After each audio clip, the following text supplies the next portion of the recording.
Welcome to Real Clear Radio Hour, brought to you by the Competitive Enterprise Institute. I'm your host, Bill Frezza. Happy New Year. For this first show of our third year on the air, we've got two different kind of guests for you, each with a perspective on life I thought was worth sharing. In the second half of our show, recently retired country doctor David Newberger reflects on his 32 years as a family practitioner and the many changes that have taken place in American medicine. Up first, we're pleased to welcome Professor Anthony Bradley, Associate Professor of Religious Studies at the King's College in New York City, and the author of Black and Tired, Essays on Race, Politics, Culture, and International Development. Professor Bradley, welcome to the show. Thanks for having me, Bill. Professor, I asked you on to talk about the complex subject of race relations, which is a subject you study quite carefully. And I'd like to start with a broad question. Why are so many Black Americans still struggling half a century after the Civil Rights Movement succeeded in guaranteeing equality before the law? Yeah, Bill, that's a great question. If you look at the context of American history, we've made some fantastic advantages, some gains. There have been lots of really good advantages that have been offered to people. And so we still have some that are left behind. I think what's important to think about in terms of the broader narrative is not simply that we have some struggling African Americans. I think we have struggling poor people, period. And so I think what we're really seeing is that we have a lot of struggling Black Americans who are also lower class. And so for me, oftentimes these discussions that are racialized by many progressives are actually questions we should be asking about social class. I don't believe that these are necessarily questions about Black Americans. For example, there are lots of Black Americans who are doing great. I was raised in a middle-class Black neighborhood outside of Atlanta. Both of my parents have college degrees. My mom has a master's degree. My siblings all have college degrees. My brother is a pharmacist. I'm a professor. I have cousins who are doctors and dentists and graduates of Ivy League institutions. But there are some in my own family who didn't make it, right? Who sort of stuck in sort of the cycles of low-income communities. That is really the question. And so what is it then about those low-income African Americans in lower-class contexts that have them stuck in ways that African Americans who aren't in those contexts are able to flourish? Well, that begs the question, what's the difference between equality before the law and economic or social equality? Right. Again, great question.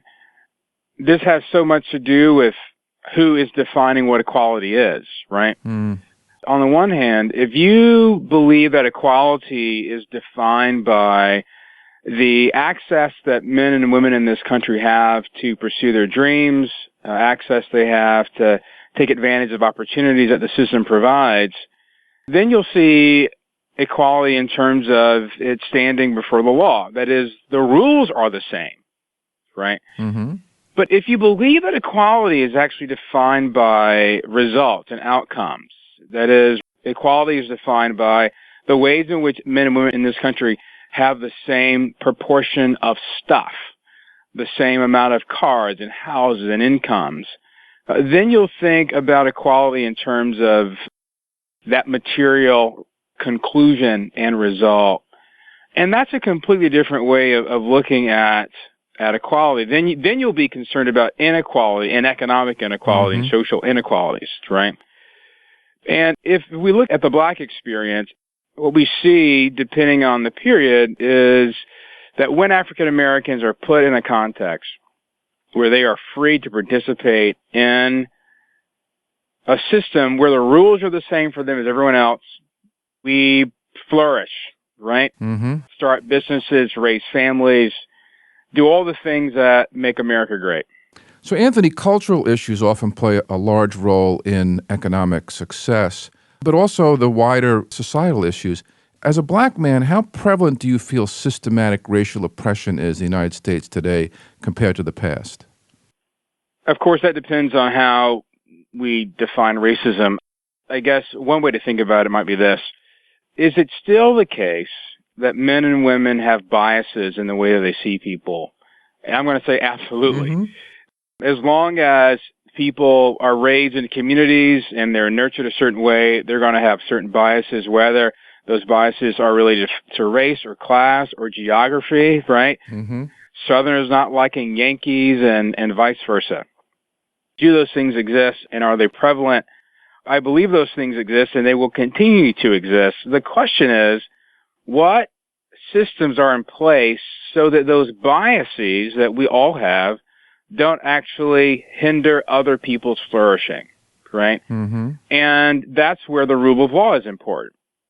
That's where fairness in systems and processes are really important. And we do see those things, of course, but you have to think invariably on the basis of slavery, on the basis even of policies and Reconstruction, on the basis of the end of Jim Crow legislation, we're vastly better off than we were, 50 years ago. Sure. Absolutely. And you can look at several of us and see the consequences of being better off in my own family story and in my own position here at the King's College, right? I'm a professor, for crying out loud. That wouldn't have happened 100 years ago. Mm-hmm. But it's still the case in a lot of contexts, because we're human, that biases do creep in. And how do we institute the rule of law and standards so that those biases don't hinder other people's flourishing? To what extent does internalizing those biases handicap people? You've written extensively about Black theology, particularly criticizing approaches that make oppression the starting point of a person's identity. What's the hidden cost of focusing on oppression, and what's the alternative? Well, what happens when you focus on oppression, your primary identity becomes that of a victim. And when the narrative of oppression, the narrative of victimology is the starting point of your experience, you invariably are going to end up with the crazy situations that we have at schools like Yale, where these really privileged students are claiming that the campus is unsafe for them, right? Yeah. These are some of the most privileged kids in the world at an Ivy League institution that is very progressive, very liberal, diverse faculty and staff. And for them, it's not a safe place, because at any point where they feel offended or challenged, the narrative is, well, this is based on race and I'm being oppressed because I'm a victim. And so what happens is, if you look for oppression, you will find it. You will create it, even if it's not there. And so when your starting point is that of being a victim, then every single nail is the oppression's hammer, right? So I would rather people think mostly about themselves in terms of being a person. What does it mean to be a human being? That comes from an amalgam of all sorts of things, right? Race, class, culture, backgrounds in terms of national origin, family histories, etc. That we are first and foremost people, human beings. And we all have that in common. And so when we begin with the conclusion that we're human persons, we have dignity, then the question is this: how then should I be treated on the basis of my humanity first? And then what laws and what institutions and what processes and what structures then treat me on the basis of my humanity in the same way that it treats my neighbor and the person across the hall on the basis of his or her humanity? That was Martin Luther King's dream, wasn't it? Absolutely. That we will be a country where our dignity as human persons, our humanity, our character, the values that we have, that these would be the basis from which we make decisions about how we assess people. Not on the basis of how we look or how we dress or the color of our eyes or the neighborhoods that we're from, but the kinds of people that we are and the kinds of people that we're becoming. And again, we are back at the question, what's wrong with an America where we still have not been able to put into practice King's dream and treat people according to their humanity? Professor Bradley, we talked earlier about widespread bias that's part of human nature, and I'd like to talk to you a little bit about the flip side, and that's the theory of white privilege. I've met young people who have totally embraced this perspective almost as a form of original sin, except there's no absolution, only the requirement for daily atonement. In practice, what impact does white privilege theory have on race relations? That's a fantastic question. It's a phrase that's used and often not well defined. Within the context of the Christian tradition, we might talk about white privilege simply as something called providence. That we are born into situations that we have no control over, right? Mm. And that some men and some women are born in contexts where they're wealthy. They're born in contexts where advantages were given to them because their parents and grandparents worked hard, or their parents and grandparents had advantages. And as I think about it, the conclusion of the questions about white privilege to me is like, well, so what? Of course people have privilege. I have privilege. I was raised middle class. Right. I was raised in middle-class suburban Atlanta. If you were born in America, you have privilege compared to Absolutely. any human that's ever lived. If you were born in the 20th century, Yeah. in the West, you have privilege, right? So we have privileges that were given to us because of things that men and women did in the past. Okay, period. So what? So here's the question, Bill. Here's the real question, Bill. What do you do with the advantages that have been given to you? And so my encouragement to those who are being guilted by this notion that you have grown up privileged, I would say go ahead and embrace it and say, yes, I'm white and I'm privileged. Mm. Merry Christmas, right? I am white and I'm privileged. And I'm proud of it. I'm proud to be white and privileged because here's what's different. Because I'm using my privilege, I'm using my advantages, I'm using my social status for the purpose of helping out my neighbor. I'm using it for the purpose of making my community better, making my state better, making this country better, making the world better. So how do you use the things that you've been given for the purpose of making someone else's life better? That's what the privilege and the providence is for. Not necessarily for your own personal narcissistic advancement, but for the purpose of helping the person who doesn't have as much as you do, who's behind you. So from a religious perspective, it's not so much about atonement as it is about good works. Absolutely. It's about doing justice to the advantages and the privileges that you have. Listen, in this country, we have a history of philanthropy. Unmatched. Exactly. Unmatched. We have a history of men and women who have seen it as a duty to do justice to the advantages that they've been given by helping someone else out who doesn't have those advantages. This is something that is unique to the American experience. And you do not find this in Western Europe right now because of the explosion of the welfare state. People don't care about their neighbors. But in this country, when you have advantages, it actually opens you up so that you can embrace the humanity of your neighbor who isn't so fortunate. And so because of privilege, because of our advantage, it makes us a more human culture.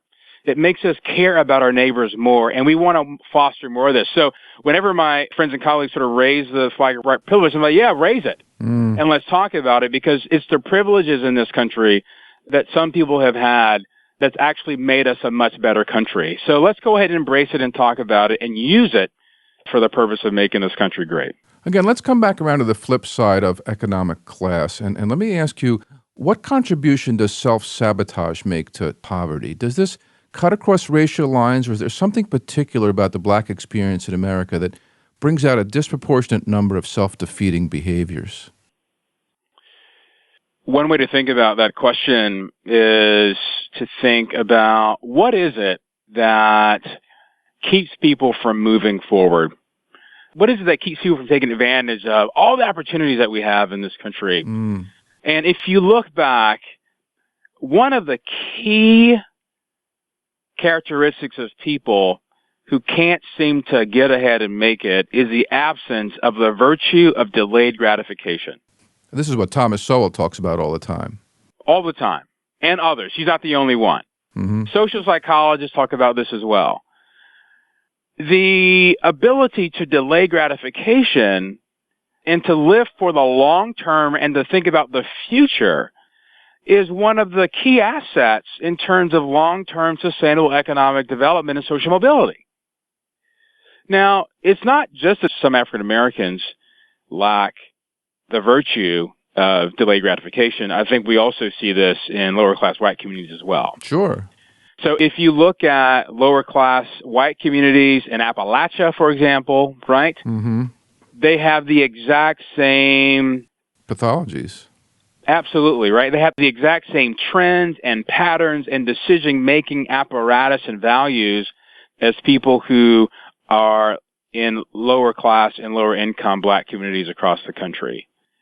So it actually cuts across race, again, because some of these categories and discussions and trends we see within the context of class. One of the things I did last semester here at the college is I taught a class on lower class white culture, and we parallel the history of lower class whites with low income Blacks. And one of the things that we noticed is that if you look at the history of this country has always been a country where those who are lower class, regardless of race, share many of the same cultural values.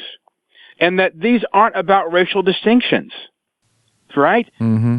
It actually has much more to do with how those who are in lower classes in different parts of the country adopt certain values. So self-sabotage is something that we see in lower class white communities, in lower class Hispanic communities, and lower class Black communities, where people make decisions that ultimately hurt themselves and their families for years to come. Well, speaking of poor decisions, ever since the Moynihan Report came out in 1965, people have been debating the role of marriage and family in poverty avoidance. You quote some alarming statistics about African-American marriage rates, abortion rates, and high school graduation rates. Are we losing the battle to grow a strong Black middle class?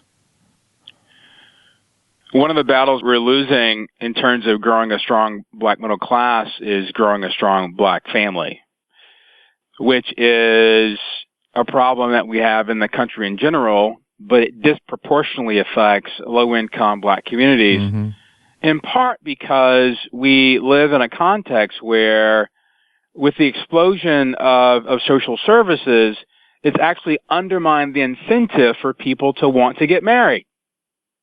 If you look back at the late 1960s and through and early 70s, the War on Poverty programs with LBJ, a lot of those programs remove the incentive for men to take care of their children and to be connected to the mother of their children. It discouraged them from marriage. If you look through the 70s and 1980s, we had programs in states where if men would get married, they would get kicked off of social assistance, right? Sure. If people opened savings accounts, they would get kicked off of their assistance. They would lose their housing. So why would you get married and why would you save money? Well, oddly enough, if you look back at the bad old days of Jim Crow, the Black family was very strong. Absolutely. Because marriage was important and was necessary in order for children to flourish. Everyone knew this. Marriage mattered. Education mattered. The connection mattered. Yeah, it's how you build communities. You know, and as the family became eroded, there have been changes in our ideas of masculinity. Talk to us a bit about what Leanne Payne calls the crisis of masculinity and the emasculating agenda of Black feminism.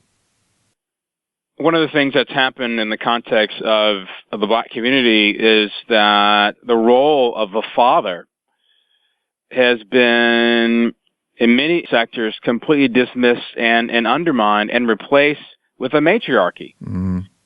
And we are seeing the long-term consequences of several generations of young boys and young girls who are not being properly fathered within the context of family.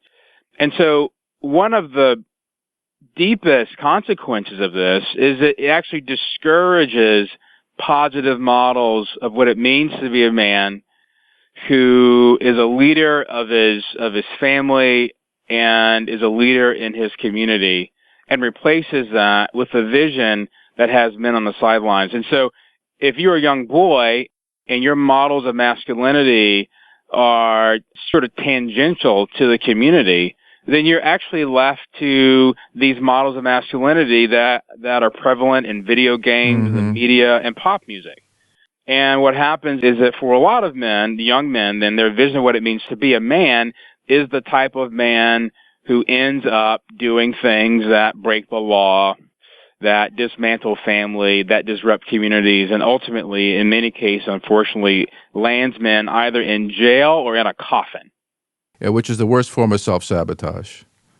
Absolutely. It's the worst form of thinking about one's legacy for generations to come. It's interesting that the emphasis on legacy is often a theme in rap music, but it's sadly constructed and construed in terms of one's material legacy, in terms of money and possessions and things that don't really matter. When the real legacy, the legacies that carry over generations, are the legacies that one leaves through his family and communities.